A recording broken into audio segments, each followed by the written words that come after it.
Today we are going to begin from the first chapter. So keep the body of the sutras in front of you. Yoga Darshan. This is called Darshan. So in Indian philosophy, there are 6 darshans. Okay. They are called Nyaya, Vaisheshik, Purva Mimamsa, Uttar Mimamsa. Uttar Mimamsa is also known as Vedanta, and Sankhya and Yoga. So these 6 philosophies came out of the Vedas. And what is the meaning of darshan? So darshan means to see something in its purest form. So what is there to see? To see life as a human being. You see, every prani, every jati on this planet, there are asankhya jati. Okay, if you cannot, there is no finite number of the species which you know about, which you don't know about. It is infinite. And each jati looks at the world in its own unique way. I mean, we don't have any idea how another jati must be looking at the world. Like, for example, a lizard. How a lizard perceives its world. You have no idea. How a butterfly perceives its world. You have no idea.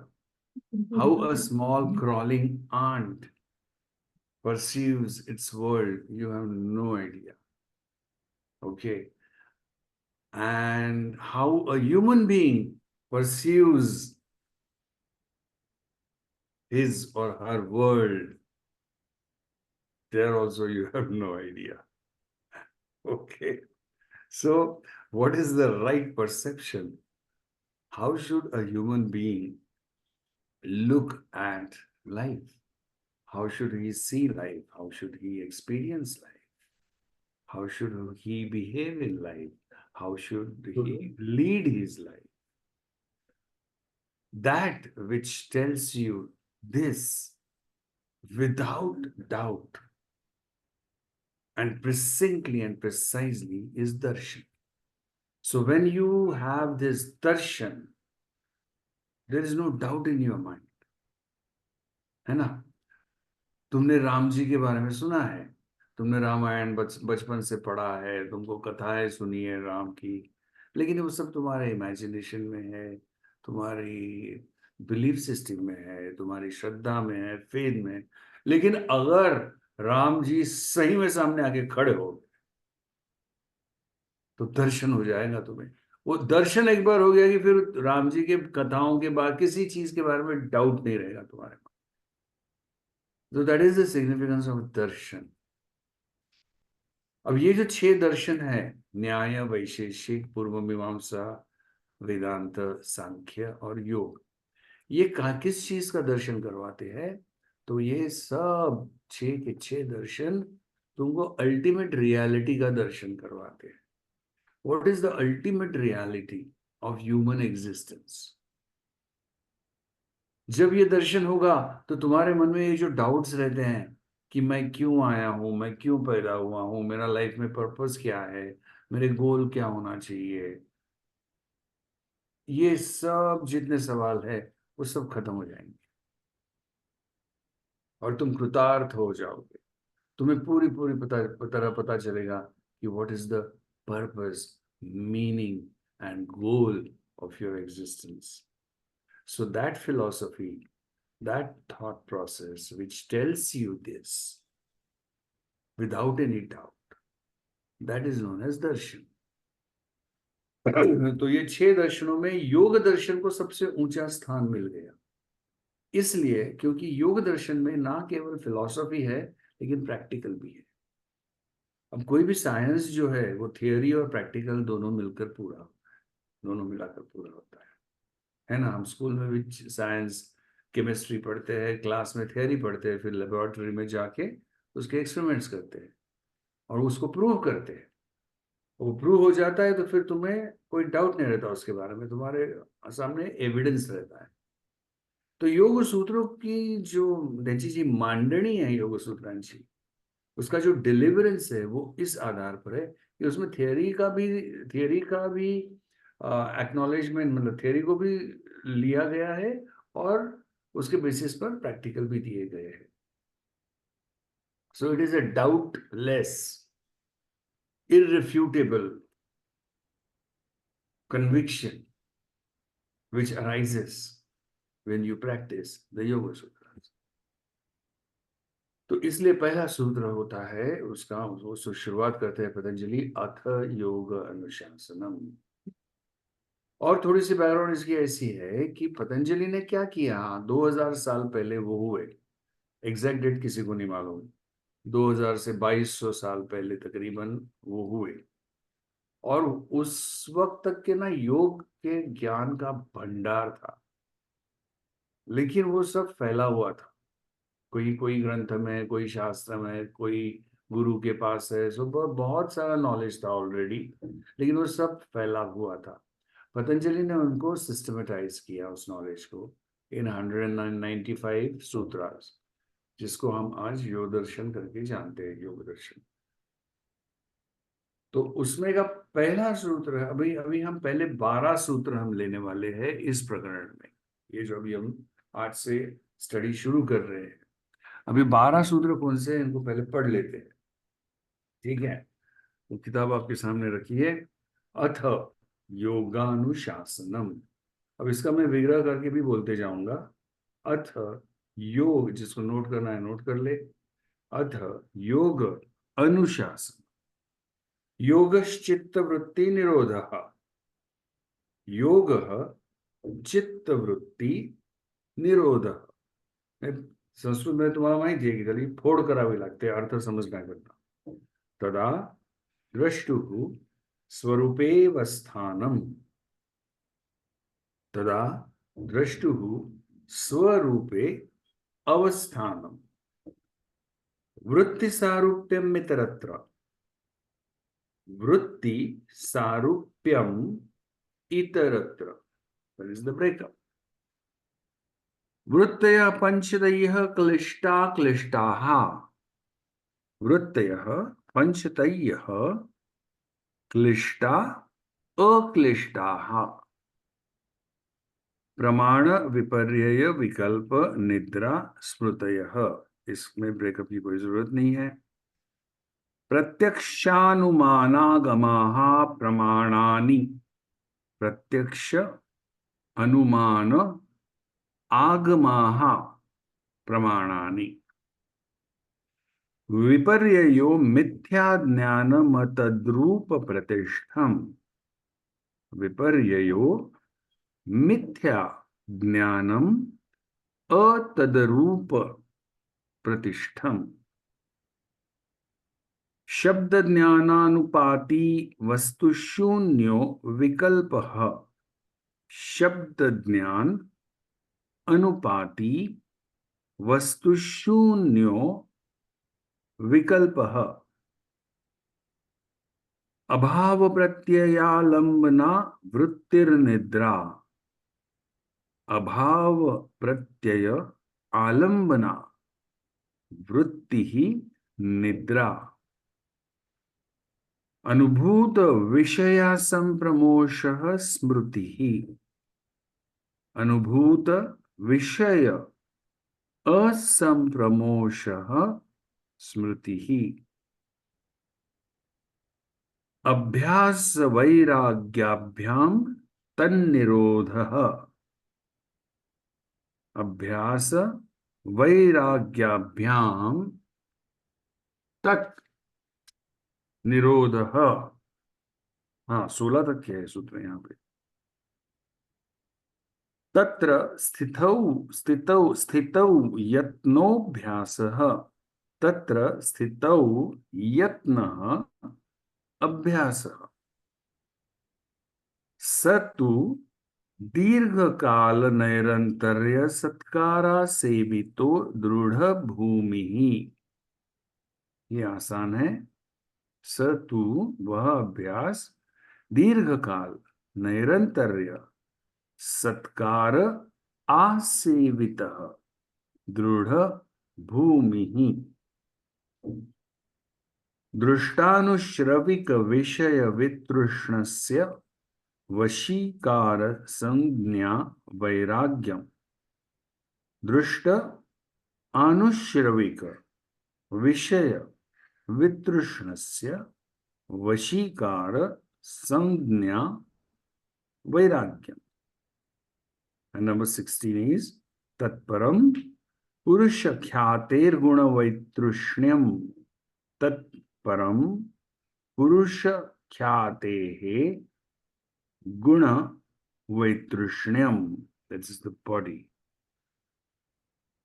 Now coming back to sutra number 1, अथ योग अनुशासनम.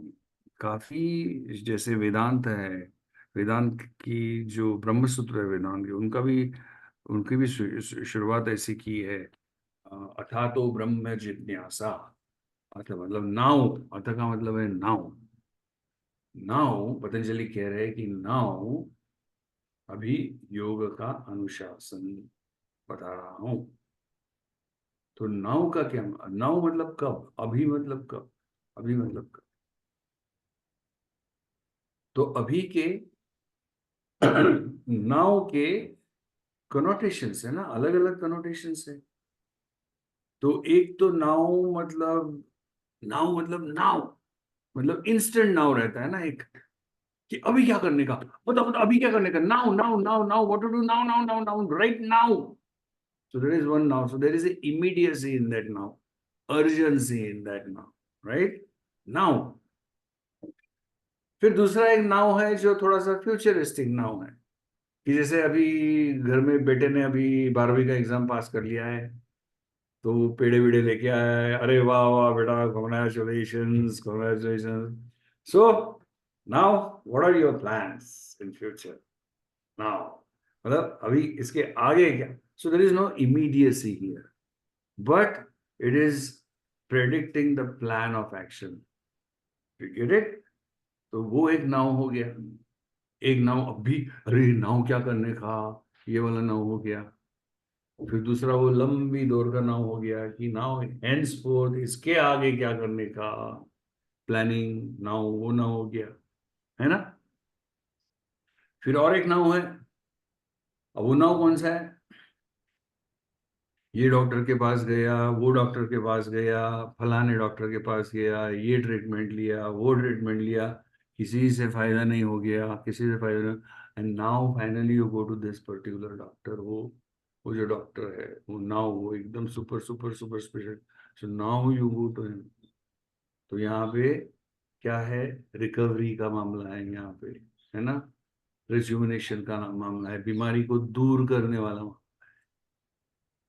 Right. तो ये एक now हो गया कि now at least you try that treatment यार, you tried all treatments, now you go for that treatment. So वो एक नाउ हो जाता है कि जहाँ पे गेटिंग रिड ऑफ डिजीज का मामला है, बराबर, वो भी एक नाउ है. और एक नाउ है, और कौन सा नाउ है, हाँ, कि इस आध्यात्मिक सफर पे मैं ये गुरु के पास गया, मैं वो गुरु के पास गया, मैं ये स्कूल फॉलो किया, मैं वो कल्ट फॉलो किया, मैं वो मंदिर में गया, मैं उधर उधर वाले मंदिर में गया, मैं इस गुरु को सुना, उनके लेक्चर सुना, ये सब किया, लेकिन सुकून नहीं मिला, आध्यात्मिक उन्नति नहीं हो रही है, शांति नहीं मिल रही है. तो अथ नाउ योग अनुशासनम. तो अब आजा मेरे राजा. Okay, so that is the meaning of अथ. तो ये अथ is applicable in all these nouns. अनुशासन जो है वो ऐसा है अभी आगे आने वाला कि वो इमीडिएट वाले नाव में भी अप्लाई होता है, वो फ्यूचरिस्टिक नाव में भी अप्लाई होता है, वो recovery from disease and recovering health back उसमें भी अप्लाई होता है वो नाव, और तुम्हारे आध्यात्मिक उन्नति के लिए भी अप्लाई होता है नाव. So understand the implication of that one single word, अथ. और एक फाइनल नाउन है, एक फाइनल नाउन अथ, योग अनुशासनम. और ये बिहेवियरल नाउन है, ये तुम्हारा संकल्प है, ये तुम्हारा कमिटमेंट है कि अब अथ, इसके आगे मेरा हर विचार, मेरी हर भावना, मेरा हर कदम योग के मार्ग पर ही गिरेगा. मतलब अभी ये जो मैं योग के टेनेट्स है, अभी इनको मैंने मेरी जिंदगी बना लिया है. अर्थ, now, I'm not going to listen to anything, anybody. Now I'm purely going to follow what is coming forth, the yoga anushasanam. And that is the final now. So if you're going to put your foot on the path of yoga, so it is a regimen. अनुशासन का मतलब है regiment. Regime नहीं, regiment. Regiment मतलब क्या, समझ लो पथ्य. तुम आयुर्वेदिक दवा लेते हो या होम्योपैथिक दवा लेते हो तो तुमको कुछ पथ्य करने पड़ते हैं. A set of precepts and tenets and rules which you have to follow, उसको बोलते हैं अनुशासन. जैसे तुम आर्मी का अनुशासन रहता है. एक बार तुमने आर्मी में एडमिशन ले लिया ना, तुम मेजर करके ज्वाइन हो गया आर्मी, तो तुमको आर्मी का अनुशासन लागू हो जाता है. वहां पे कोई दो राय नहीं है, वहां पे कोई ऊंच नीच का कोई भाव नहीं रहता. तुम्हारी जो भी तुम मेजर हो, तुमको मेजर का अनुशासन लागू हो जाएगा. वहां पे कोई तुम किस जात के हो, किस धर्म के हो, है ना, तुम अमीर हो, तुम गरीब हो, तुम इस गांव से आते हो, तुम उस गांव से आते हो, वहां पे वो कुछ डिस्क्रिमिनेशन है नहीं. दैट इज अनुशासन. सो याद रखो इस बात को कि योग के मार्ग पर तुमने कदम रखा तो ये जो सब भेदभाव है ना, वो उसी क्षण पीछे छूट गए, उसी क्षण. वहां पे जेंडर भी नहीं है. आर्मी में कहा जेंडर रहता है, जेंडर नहीं है ना. It's a major. So major could be a female, major could be a male, major could come from a Muslim family और अ हिंदू फैमिली और a rich family or a poor family, educated family, uneducated family, a major is a major. तो अनुशासन का अर्थ है, अनुशासन अभी लागू हो गया.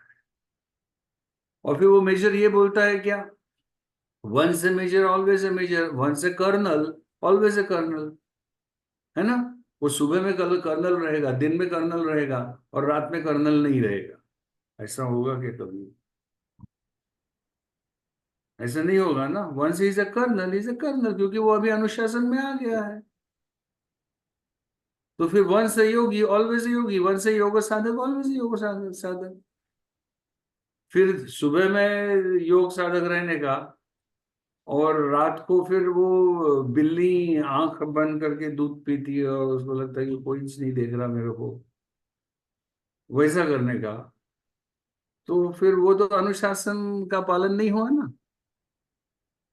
तो अथ का ये सब चार पांच अर्थ समझने के बाद फाइनल अर्थ जो है कि वो मेरे लिए लागू होगी. अथ नाउ योग का अनुशासन मेरे लिए, it's the final word,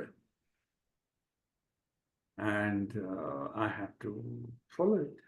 And it is my, out of my own will I'm going to follow it, because nobody can force you to do it. ये तुम्हारा चॉइस है. तुमने बहुत बड़ा चॉइस कर लिया है. It's a very big choice. So Atha Yoga Anushasanam also speaks of choice. You have chosen it. Patanjali ने तो बोल दिया कि अथ योगानुशासनम, कि भैया सब घूम घाम लिया, दुनिया भर के जन्म जन्मों के चक्कर काटे हैं. हाँ, इस चक्कर में घूमता रहा है. अभी अर्थ, अब आजा, योग के मार्ग पर आजा. तो ये टू वे कमिटमेंट है, पतंजलि का भी है कि आजा तेरे को दर्शन दिलवाता हूं, और ये तुम्हारा कमिटमेंट है कि हाँ मैं आ गया, मुझे दर्शन करने हैं, मैं आ गया, और अब मैं इस अनुशासन से बाहर नहीं जाऊंगा. So this first sutra is the crux of the whole matter. Patanjali तुम्हें कमिट कर रहे हैं और तुम पतंजलि को कमिट कर रहे हो. इसके आगे क्या? इसके आगे क्या?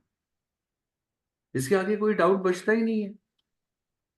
मतलब ये तो जैसे साक्षात प्रभु रामचंद्र तुम्हारे सामने प्रकट हो गए और उन्होंने तुमको कुछ कमिटमेंट कर दिया और तुमने उनको कमिटमेंट कर दिया है. बात खत्म हो गई ना यार यहाँ पे. इसके बाद में वापस घूमने का, फिर सोचने का, हाँ मैंने बोला था, हाँ, अरे मैं भूल गया, ऐसे कुछ सवाल ही नहीं आता. अथ योग अनुशासन. और इसका इतना सिग्निफिकेंस होने के कारण वो अथ को पवित्र माना गया है, मतलब शुभ माना गया है.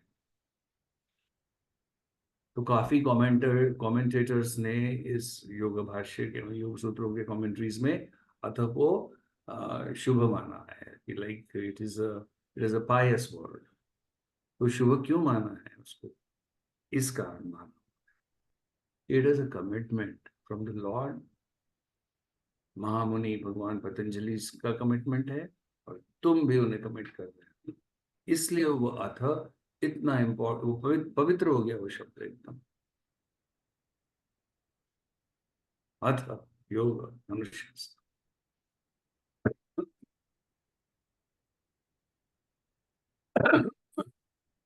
हम्म. अब अथ योग अनुशासनम तो हो गया. चलो आगे अनुशासन में. अभी वो बोल रहे कि बॉस तूने बोल तो दिया है ना, कहीं ज्यादा तो नहीं बोल दिया. तो वो शोले का डायलॉग है ना, वो अमिताभ बच्चन और धर्मेंद्र का. हाँ. वो धर्मेंद्र बोलता है कि वो उसको डायलॉग मारता है कि कुछ तो कि हम 8-10 जन को तो हम भारी पड़ ही जाएंगे. तो फिर वो अमिताभ को पूछता है कि मैं कहीं ज्यादा तो नहीं बोल दिया, बोल गया. तो बोलता है कि हमें बोल ही दिया है तो देख लेंगे. है ना, ऐसा एक डायलॉग है इसमें. हाँ, तो अथ योगानुशासनम तुमने अभी बोल तो दिया है. हाँ, तो अभी देखना पड़ेगा. बोल तो दिया है. तो फिर पतंजलि बोलते हैं बोल दिया है तो अब समझ कि योग क्या है. तो वो शुरू करता है. वहां पे शुरू होता है कि योग, अभी मेन सूत्र शुरू हो जाते हैं. तो अर्थ योग अनुशासनम में तो पूरी भूमिका बन गई कि क्या हुआ है, घटना क्या हुई है. अर्थ योग अनुशासन में घटना क्या हुई, और अभी ये घटना के परिणाम आगे जाके क्या होने वाले हैं, तो उसकी मीमांसा जो है वो अभी शुरू हो रही है. योग चित्त वृत्ति निरोध. तो पहला शब्द तो आ गया उसमें योग. अथ समझ गए, अनुशासन समझ समझ गए. अब ये योग क्या है? तो योग चित्त वृत्ति निरोध, ऐसा डिफाइन करते हैं पतंजलि.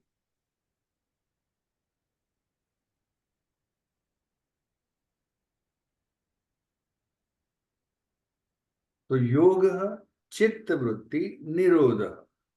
तो निरोध का अर्थ पहले समझ लेते हैं. ओके. तो निरोध, निरोध शब्द में रुद्ध ये धातु है. रुद्ध मतलब रोकना,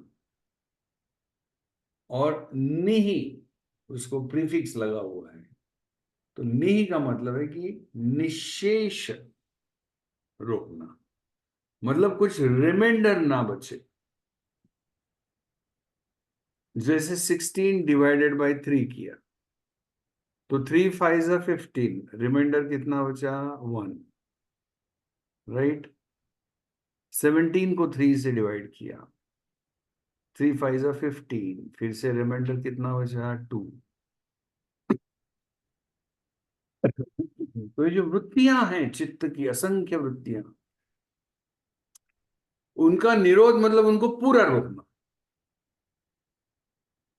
मतलब जैसे एक चित्त को नदी कहा गया है, river, and it's a massive river, जैसे गंगा से भी इतनी इन्फिनिट रिवर है वो, इन्फिनिट रिवर उसका बह रही है वो, और वो अनादिकाल से बह रही है। वो चित्त नदी अनादि काल से बह रही है। अनादि कब से बहना शुरू हुआ किसी को मालूम ही नहीं है, बह रही है। उसको रोकना, उसके ऊपर बांध डालना, बांध डैम डाल देना, डैम डाल के नदी को रोकते हैं।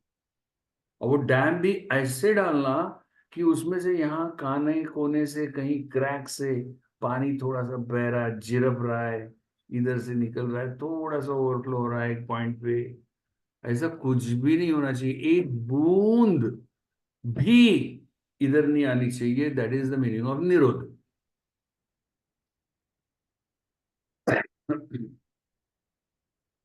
तो चित्त की वृत्तियों की जो नदी बह रही है अनादि काल से, इतना विस्तृत उसका पात्र है कि दूसरा छोर नजर भी नहीं आता, इतना विस्तृत है वो। उस नदी को डैम डालना कि एक बूंद भी इधर ना आए,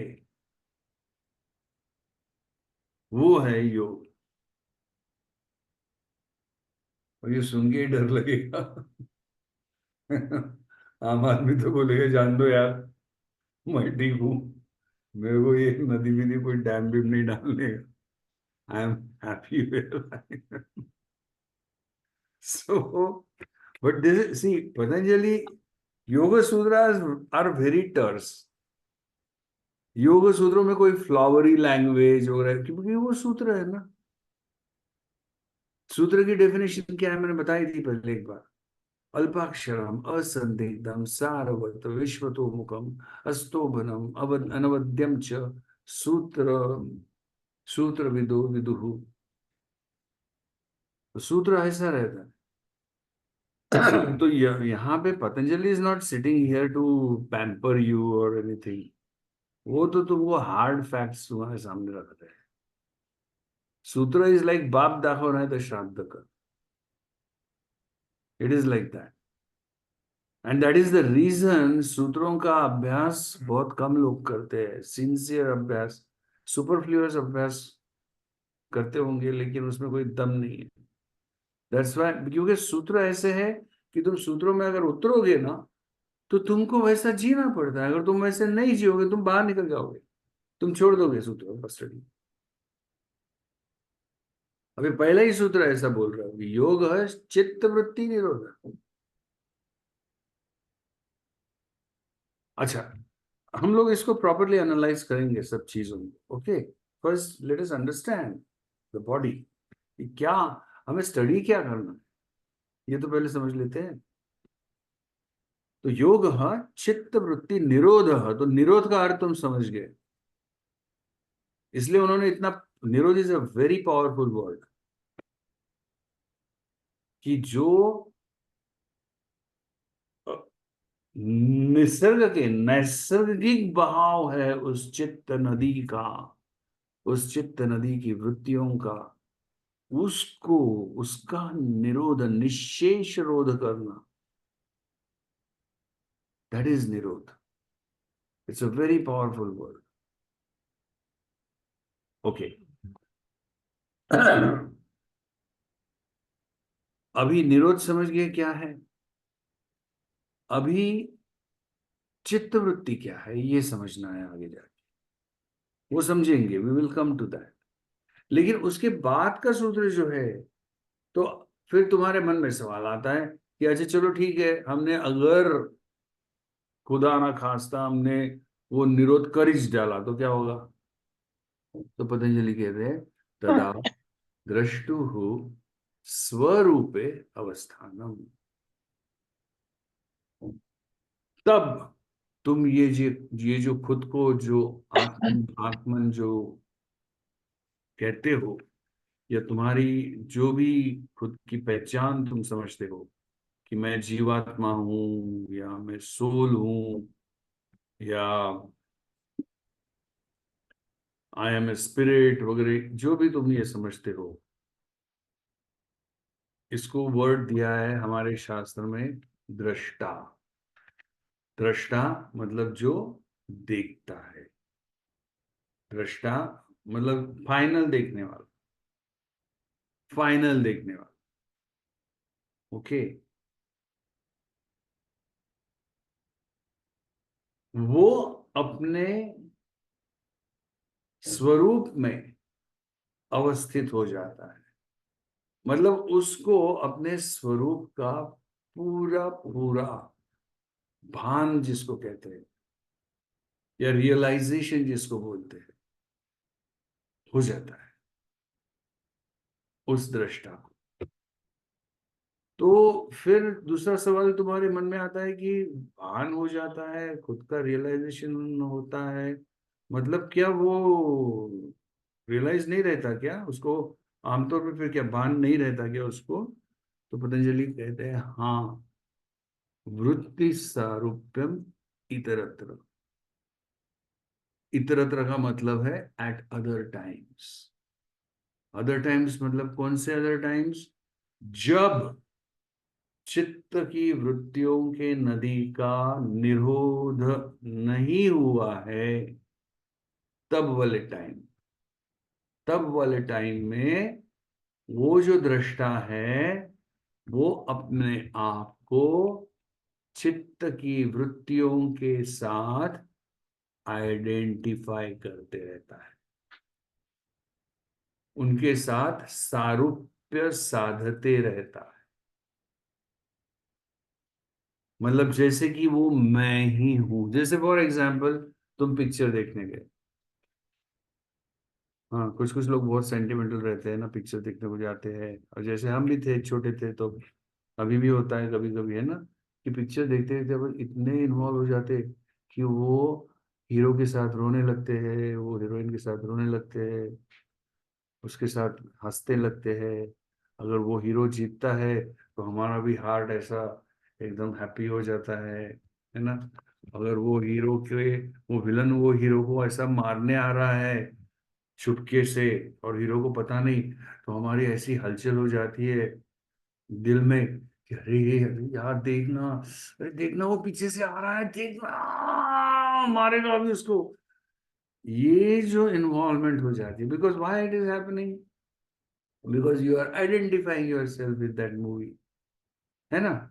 तो ये जो तुम्हारी चित्त की वृत्तियां हैं, ये एक मूवी चल रहा है तुम्हारे अंतरंग में, एक बड़ा मूवी चल रहा है, और तुम देखने वाले हो, तुम ये ऑडियंस हो, है ना, सिंगल ऑडियंस, अकेले, क्योंकि तुम्हारी पर्सनल मूवी चल रही है वो अंतरंग में।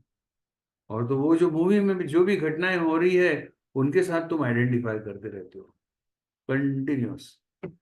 वो जो मूवी चल रही है उसको चित्त वृत्तियों की मूवी है वो, और हर शेड, हर कलर, हर शेड के साथ तुम, ये जो दृष्टा जो है, वो इतना घुस गया है, इतना इन्वॉल्व हो गया है कि वहां पे हीरो है, वो तो हीरो भी तुम ही जो, मतलब तुम्हारी ही छवि है वो जो हीरो, मतलब जो, नहीं क्या रोमांटिक, जब हम छोटे थे और रोमांस देखते थे, हाँ, राजेश खन्ना और कौन, वो कौन थी,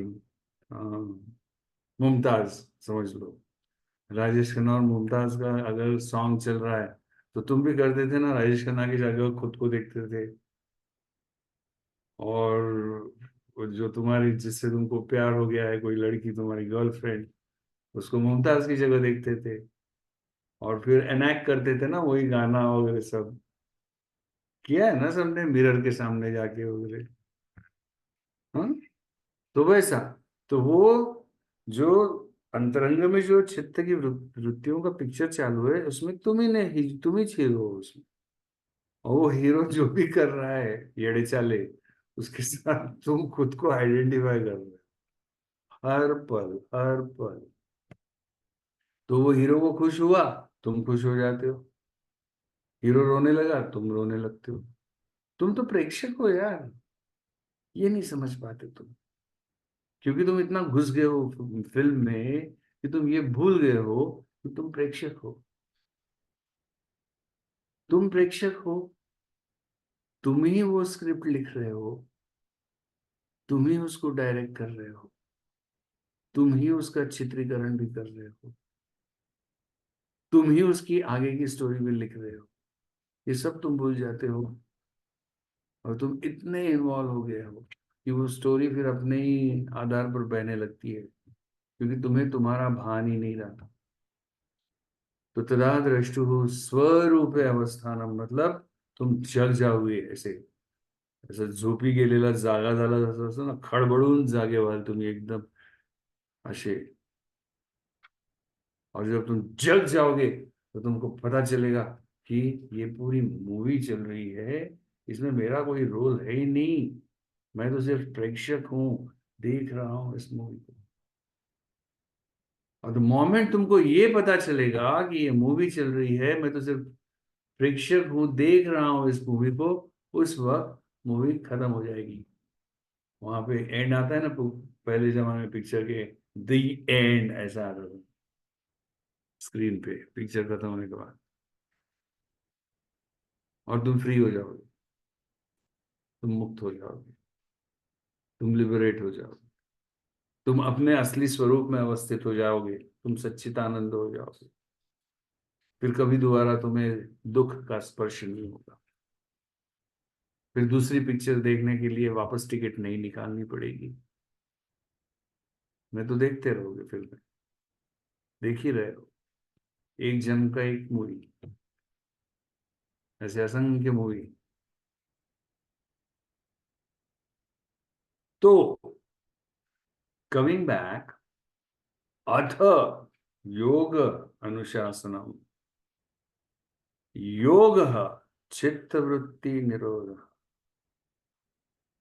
तदा द्रष्टु स्वरूपे अवस्थान,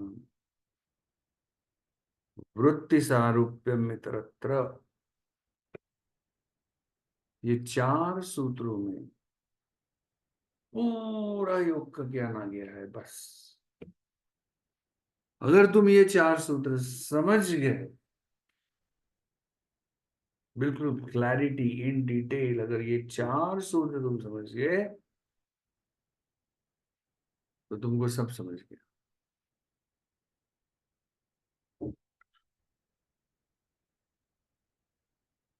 ओके।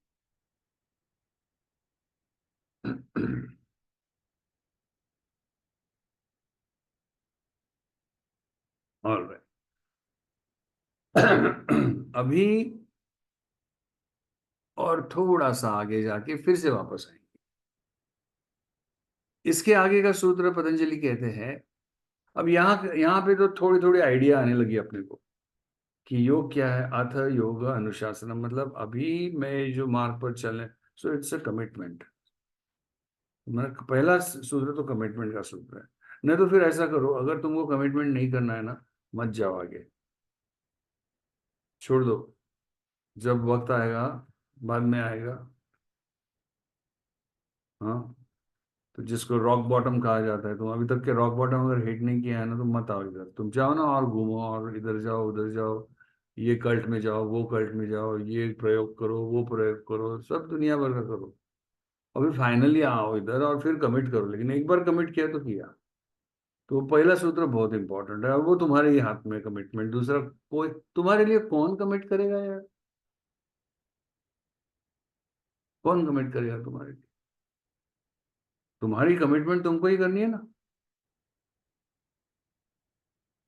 है ना?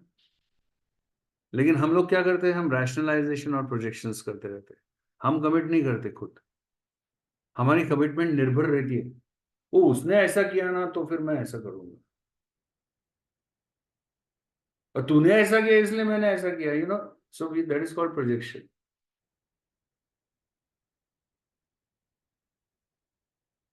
और जब हम कमिटमेंट से परे जाते हैं तो हम रैशनलाइज करते हैं।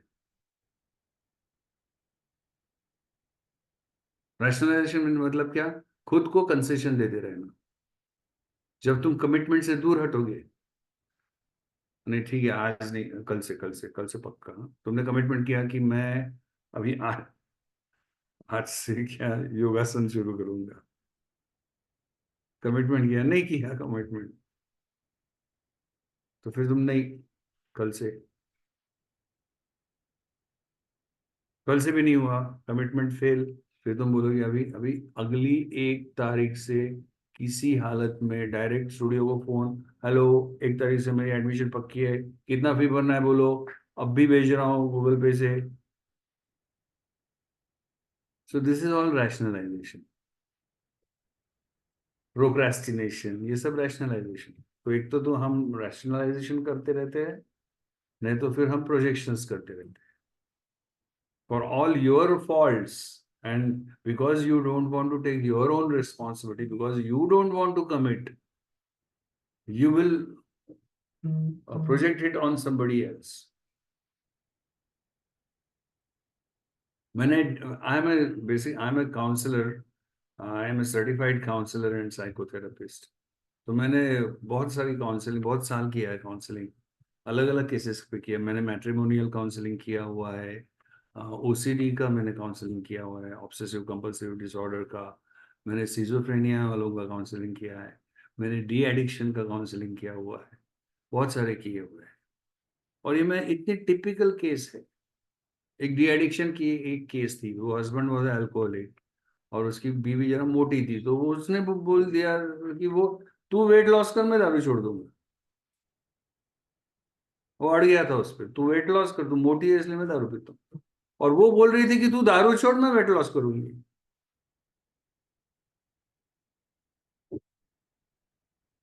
तो दोनों प्रोजेक्शन कर रहे थे। वो प्रोजेक्शन कर रहा हो कि वो मोटी है इसलिए मैं दारू पीता हूँ, और उसको दुबला नहीं होना था, मतलब उसको डाइटिंग नहीं करना था। अब उसके दारू पीने का और इसका स्लिम रहने का और फिट रहने का क्या ताल्लुक है? कोई ताल्लुक नहीं है।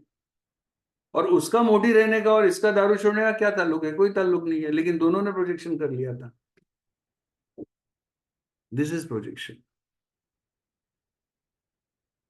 तो इसलिए पतंजलि ने पहले सूत्र में बोल दिया कि अथ योग अनुशासनम बॉस, अनुशासन ना, ये फालतू के तुम्हारे प्रोजेक्शन रैशनलाइजेशन के नाटक नहीं चलने वाले।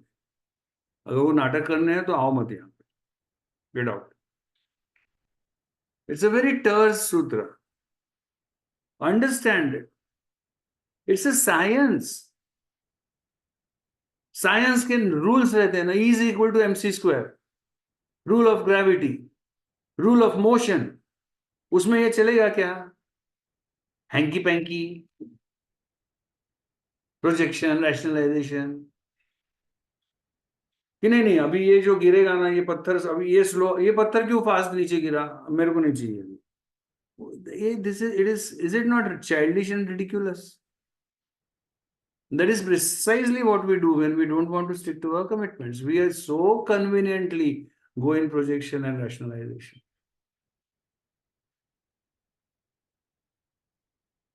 So, atha yoga अनुशंस, योग चित्त वृत्ति निरोध, फिर क्या होगा?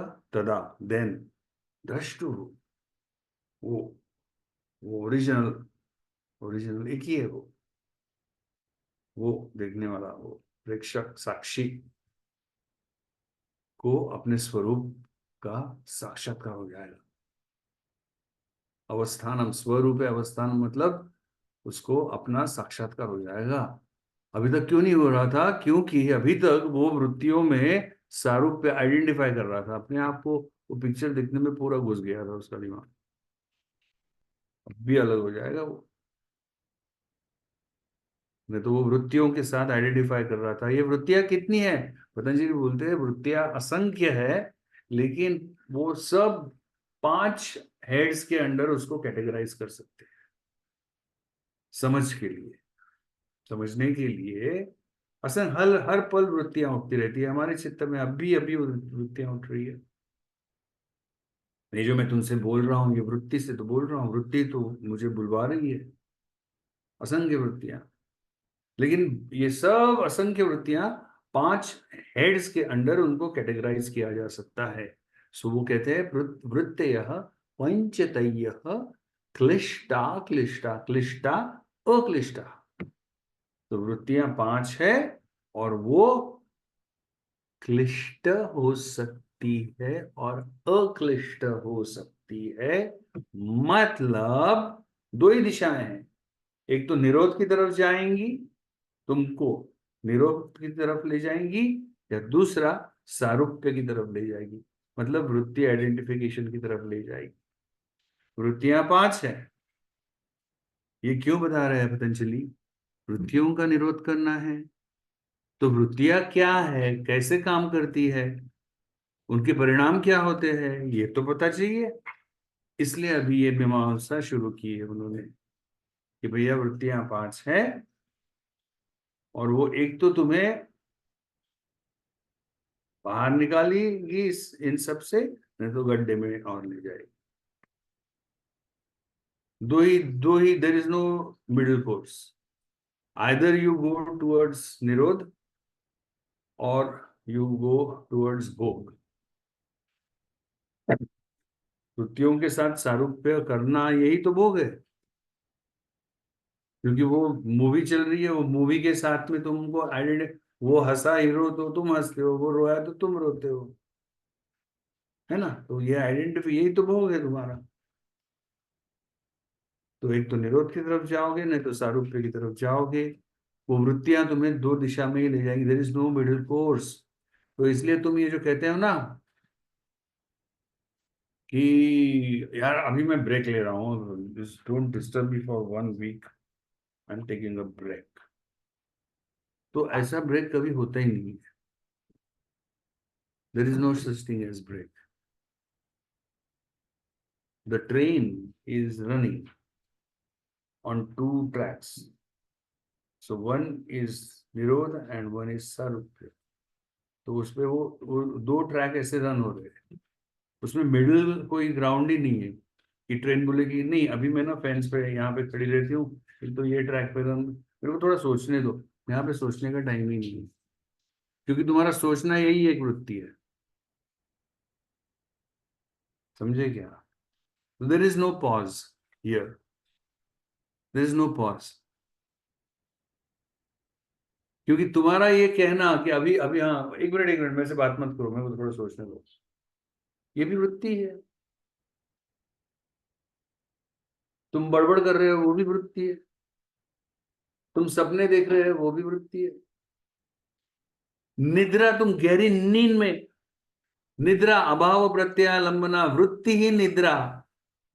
वहां पे पतंजलि ने वही सूत्र में, अपन आगे देखेंगे, वही सूत्र में 5 जो सूत्र है वृत्तियों के, उनमें निद्रा वाले सूत्र में उन्होंने वृत्ति शब्द डाल दिया, क्योंकि उनको मालूम था अगर वहां वृत्ति नहीं लिखेंगे तो तुमको लगेगा कि निद्रा में वृत्ति नहीं रहती, लेकिन निद्रा यही वृत्ति है। सो जागृत अवस्था में वृत्तियां है, स्वप्न ये वृत्ति है, निद्रा ये वृत्ति है, तो वृत्ति कब नहीं है, ऐसा समय ही नहीं है, हर पल वृत्ति है। There is no escape from it. So there is only one choice which you have to make in the beginning, to observe whether that vritti is taking you towards nirodha or whether it is taking you towards bhog, sarupya. तो इसलिए उन्होंने पहला सूत्र वो बोला वृत्तियों के बारे में कि वृत्तय पंचतय क्लिष्टा अक्लिष्टा। 5 है, क्लिष्ट हो सकती है मतलब क्लेश देने वाली,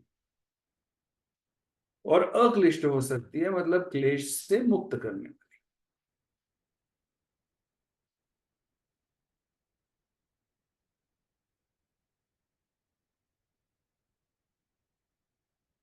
और फिर वो आगे कहते हैं ये 5 कौन से है भैया? वो कहते हैं प्रमाण, विपर्यय, विकल्प, निद्रा और स्मृति। ये 5 वो वृत्तियां हैं। अभी आज हम यहाँ रुकेंगे। I think this is enough material for you to contemplate. अभी तुमने श्रवण किया है, उसके ऊपर मनन करो। मनन करके जो भी निष्कर्ष पर धीरे धीरे पहुंचने लगोगे, उसके ऊपर चिंतन करो, मतलब बारंबार उसको मन में लाओ, तो वो पक्का होते जाएगा। बहुत नई, हर वक्त नया सीखने को मिलता है। हर वक्त तुम पढ़ाई करते हो, तुमको नया सीखने को मिलता है, कुछ ना कुछ।